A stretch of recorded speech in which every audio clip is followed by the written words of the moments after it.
For every loved MCU hero, there's one who is hated by everyone. Let's break it down. One beloved hero, Tony Stark, aka Iron Man, played by Robert Downey Jr., isn't just a fan favorite. He defined the Marvel Cinematic Universe. From a self-absorbed billionaire to a self-sacrificing savior, his arc was one of the most satisfying in all of superhero cinema. His final moment in Endgame, where he snaps his fingers and says, "I am Iron Man,"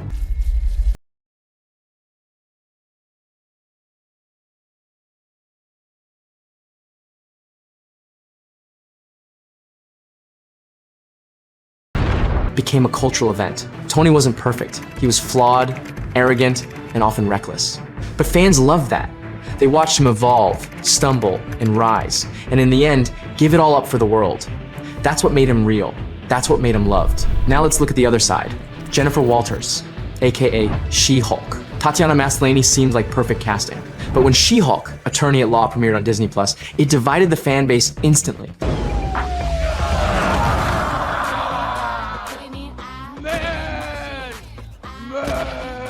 The show broke the fourth wall, mocked Marvel tropes, and often felt more like a parody than a superhero story. Episode 3, where She-Hulk twerks with Megan Thee Stallion, became a viral moment for all the wrong reasons. He almost tasted that. Num num num num, eat it up. Go play okay, 3, 2, 1. You know I'm the hottest. Critics felt it was the lowest point in the MCU. The finale went meta, mocking Marvel itself, and introduced an AI parody of Kevin Feige. Tatiana defended the show, even calling out toxic fan culture. But her tone came off as dismissive to many. Saying the show wasn't made for Marvel fans only made the backlash worse. She-Hulk didn't just break the fourth wall, she broke fan trust. Next, Tom Holland's Spider-Man. Rebooting this character for the third time could have gone wrong, but Tom brought sincerity. His youthful energy, vulnerability, and relatability made him an instant favorite. No Way Home gave his character heartbreaking depth. Fans watched him lose everything: friends, family, identity, and still choose heroism. That final scene where Peter tells Doctor Strange, "Make everyone forget me," shattered hearts worldwide. What if everyone forgot who I was? What? They're coming here because of me, right? Because I'm Peter Parker? So cast a new spell. But this time make everyone forget who Peter Parker is. Make everyone forget. Add in the nostalgia of Tobey and Andrew, and Tom's Spider-Man became something truly unforgettable. But just as Peter Parker soared, Peter Quill fell.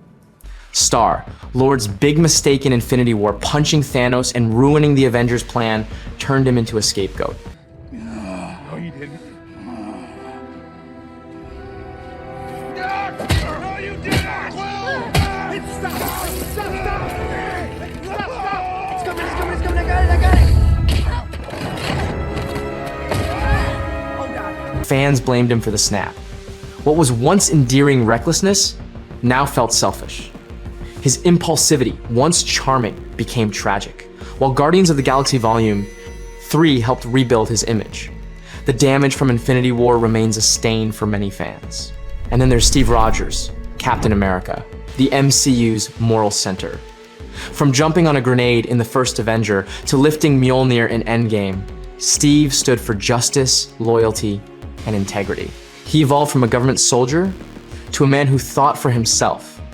His final act, choosing peace and a life with Peggy, gave closure to a nearly perfect arc. Fans still chant, "I can do this all day." I can do this all day. Now contrast that with Captain Marvel Carol Danvers, played by Brie Larson. Right from the start, during press for Captain Marvel, Brie's comments about media diversity were twisted online. She was labeled arrogant, dismissive, even anti-fan. Though the film made over $1 billion, many felt Carol was too powerful, too quickly. Her surprise entrance in Endgame, blasting through Thanos' ship, felt unearned. Behind-the-scenes tension with co-stars only fueled rumors.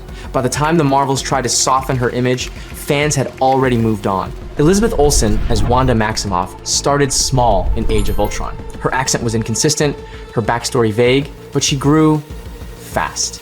By the time WandaVision aired, she was delivering one of the MCU's most emotional performances. For the lesson. But I don't need you to tell me who I am. The grief, trauma, and psychological complexity she portrayed were a revelation. Even when her arc darkened in Multiverse of Madness, Fans stood by her. Elizabeth's raw authenticity made Wanda one of Marvel's most layered characters. Meanwhile, Letitia Wright's Shuri went through a rough transition. She was beloved in Black Panther, smart, funny, and fresh. But her off-screen controversy during the COVID-19 pandemic caused backlash. Sharing anti-vaccine content and delays during Wakanda Forever's production led fans to question her judgment. While her performance in Wakanda Forever was solid, some didn't feel she carried the emotional weight needed for the lead. A once favorite was now a point of division. Florence Pugh's Yelena Belova is a more recent addition and a slam dunk. Introduced in Black Widow, she brought humor, humanity, and heart. Her scenes with Scarlett Johansson were standouts, but she truly shined in Hawkeye. Her chemistry with Haley Steinfeld's Kate Bishop was electric. Florence's Yelena is grounded, charismatic, and instantly likable. She manages to balance Marvel's signature humor with genuine pathos, making her presence both entertaining and emotionally engaging. She's not just a side character, she feels like the future. Fans are already hyped to see her lead the Thunderbolts, and her performance is shaping up to be a cornerstone of the next MCU phase. On the flip side, Anthony Mackie's rise as the new Captain America hasn't been as smooth. You're not Steve Rogers. You're right. I'm not. He was loved as Falcon, quick-witted and reliable, always ready with a sharp line or timely assist. But the Falcon and the Winter Soldier was uneven. Sam's final speech was powerful in intent, but felt too preachy for some. The show often felt more focused on themes than storytelling. Off-screen, Mackie's interviews sometimes rubbed fans the wrong way, especially when discussing topics like inclusion and political messaging in superhero films. Instead of rallying the fan base, his words created friction. For a role as symbolic as Captain America, every nuance matters, and Mackie's version is still searching for that definitive, heroic moment that wins everyone over. The talent is there, but the execution both on and off screen still has room to grow. Fans are still waiting to fully embrace his Captain America. And then we return to where it all began. Robert Downey Jr. No actor is more synonymous with the MCU. He was Iron Man. His journey from reckless playboy to the savior of the universe was unmatched. From mentoring Peter Parker to sacrificing himself in Endgame, every step felt earned. His off-screen humility, humor, and respect for fans only deepened the love. Downey didn't just play a hero, he became one for audiences and cast alike.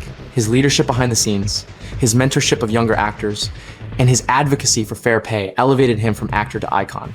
Fans still chant, "I love you 3000," not just for the character, but for the man who made it all feel real. For every Iron Man, there's a She-Hulk. For every Spider-Man, a Star-Lord. For every Captain America, a Captain Marvel. For every Wanda, a Shuri. For every Yelena, a Sam Wilson still finding his footing. The MCU is filled with characters we root for and some we reject. But that's what makes it real. The highs, the lows, the triumphs, and the controversies.